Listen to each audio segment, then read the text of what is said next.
एकीकडे प्रयागराजमध्ये अमृत स्नान आज पार पडतंय, तर इकडे महाराष्ट्रात नाशिकच्या रामकुंडावर सुद्धा मौनी अमावस्येनिमित्त स्नानासाठी भाविकांनी मोठी गर्दी केलेली आहे।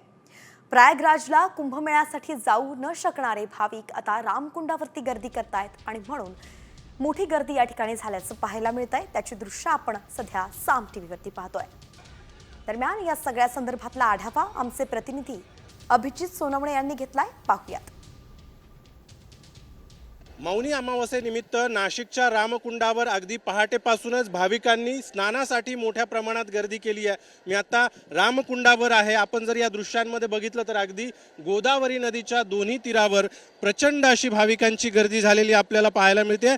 हिंदू धर्मशास्त्रामध्ये मौनी अमावस्येला त्रिवेणी संगम किंवा पवित्र नद्यांमध्ये स्नान करण्यास अनन्यसाधारण असं महत्त्व आहे। 2027 मध्ये सिंहस्थ कुंभमेळा याच ठिकाणी याच रामकुंडावर पार पडणार आहे। त्यामुळे आत्तापासूनच राज्य सरकारने सिंहस्थ कुंभमेळ्याच्या तयारीला सुरुवात केलेली आहे। मात्र ज्या पद्धतीची घटना आज प्रयागराजमध्ये महाकुंभा दरम्यान घडलेली होती, तशी कुठलीही घटना किंवा कुठलाही अनुचित प्रकार घडू नये यासाठी आगामी सिंहस्थ कुंभमेळ्याचं काटेकोर नियोजन करण्याचं मोठं आव्हान सध्या प्रशासनासमोर आहे।